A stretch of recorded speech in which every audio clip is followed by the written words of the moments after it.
heritage xarun lagu dasa siyaasadda sida ku cad magaceeda ayaa la aasaasay sanadkii 2013 waxaa eebiyey koox dhalinyaro ah oo ka soo farcantay siyaasadda hadalka iyo haybta ku dhisan ee Soomaalida. kooxda waxaa goosdambeed u ahaa siyaasiyiinta warfaafinta u qabtay labadii madaxweyne ee Shariif Sheekh Axmed iyo Xasan Sheekh ee xukunka isku wareejiyay. waxa uu hel u ahaa dhalinyaradii soo maamulay madaxtooyada ee xilligaas.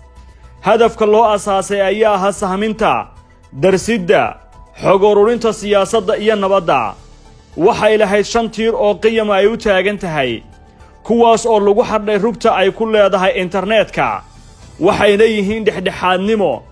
madax bannaani, aqbalaadda kala duwanaanta,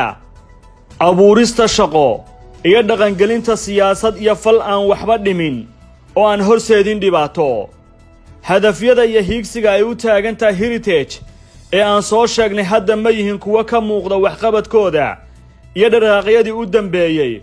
oo aan ka eegayno kulanka hadda ee saacada kadib ka furmaya Garowe. waa warbixin aynu dib ugu eegi doono xaaladda heritage. in ka badan 10 faafin qoraal cilmiyeed oo ay sameeyeen sida ku cad mareegtooda waxa ugu caansan midda ciwaankeedu yahay federaal aan shaqaynin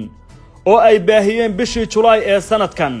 taas oo ay uga hadleen sida nidaamka federaalku madhalaysu yahay, kala cadayn la'aanta dastuurka iyo qaybsanaanta siyaasaddu u ragaadiyeen nidaamka federaalka. waxay ku xuseen xogtooda inaysan midnimada iyo wadajirka Soomaaliya aysan ku habboonayn nidaamka federaaliga oo laga soo dheegtay kii TPLF laga saaray saaxadda siyaasadda Itoobiya mar ay soo xukumaysay ay ku soo rogtay Itoobiya. faafintooda xogta ay xambaarsan tahay waxay ku cadaynayaan in Itoobiya oo adeegsanaysa maamul goboleedka Puntland ay Soomaalida u qaybisay maamullo qabiil. waxay aad u dhaliilayaan sida Puntland Soomaaliya ugu horseeday hannaan isjiid iyo muran badan huwan. warbixintooda waxay ku sheegtay in muran iyo dhammaan la'aanta dastuurka ay sal u tahay nidaamka federaaliga ah ee Puntland ay horbooday. si cad oo aan gabasho lahayn waxa ay xog baaristooda eedda ishaysadka dusha uga saareen Puntland oo gacan qabsi ka helaysa Itoobiya oo TPLF ay uga tagtay hindisaha federaal deegaameed isir ku salaysan. heritage inaysan ahayn hay'ad la kalsooni bulsho waxaa ka mid ah waxqabadyadii hore ee diiwaanka ugu yaal qabashada doodii aragti wadaagga ee wadajirka Soomaalida laguna qabtay Djibouti qaboobihii hore ee sanadkii 2019. waxay ku xasuuntay garabyada isku haysta midnimada iyo kala tagga. siyaasiyiinta la casumay ee aragtidooda la baahiyay waxay ka doodayeen midnimo iyo kala tag waxa u dhaxeeya, waxaana meesha ka maqnaa oo aan codkooda laga maqal fagaaraha siyaasiyiinta, ururada bulsho iyo dhaqanka ee gobollada Sool iyo Sanaag oo ah 2 gobol oo buddig u ah dooda midnimada iyo kala tagga. sidaas la mid ah shirku waxa uu qariyay doorka iyo kaalinta maamulka Puntland. dood kadib waxaa banaanka yimid cabashooyin aad ugu faafay baraha bulshada ee lagu xiriiro oo ay abaawuleen dadka deegaanada Sool iyo Sanaag oo ka soo horjeeday dooda aragti wadaagga ee heritage ay qabatay. doodaas kama soo bixin xal nooc kasta oo yahay marka laga reebo maalmo wada hadal oo la isku celceliyay, hadallo ay kala aaminsan yihiin siyaasiyiinta waqooyiga ee Somaliland iyo kuwa koonfurta ee Soomaaliya. taasna waxa ay muujisay heerka aan xal raadiska ahayn ee ku celcelinta danqinta boogaha ay reebeen dagaaladii qallafsanaa iyo sheegidda ama qoridda ciwaanada xasaasiga ah. heritage oo huwan magac Soomaaliyeed ayaa haddana ku kooban miiska iyo qalinka Cabdi Caynte, wasiirkii hore ee qorshaynta Soomaaliya. Caynte oo ah wariyo hore oo siyaasadda ka soo fuulay hanaanka haybta iyo saamaynta wadaadada midowga culimada Soomaaliyeed oo ku duubnaa xukuumaddii Xasan Sheekh. Cabdi Caynte intuu ah xafiiska qorshaynta ee Soomaaliya fadhiyay waxaa la faafiyey sahminta tirakoobka dadka Soomaaliyeed,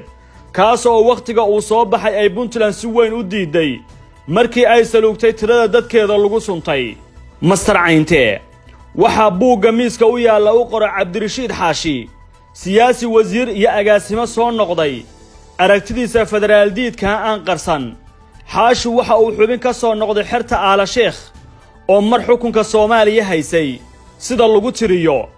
labadan wasiir oo hore waxay ku aragti ahaan si cad u diidan yihiin nidaamka federaalka waxay ka qayb galeen doodo ay eedda dusha ka saaraan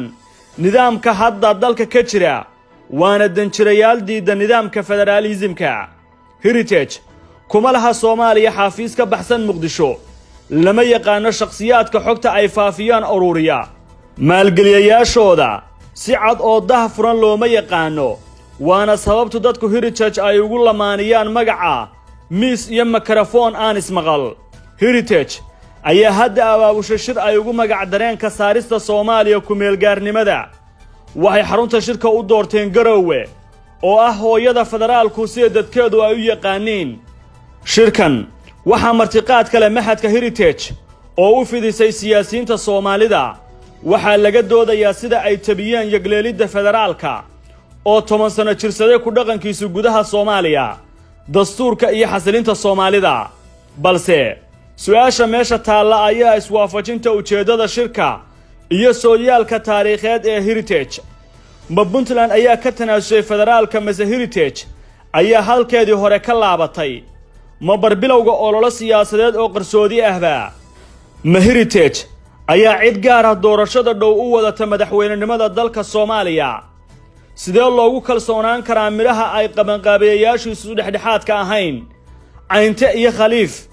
dhuumaalaysiga iyo doodaha aan maxsuulka damba lahayn ilaa intee ayay wadi doonaan mise maalin kale iyo mawduuc kale ayaa makhraatiga ku furi doona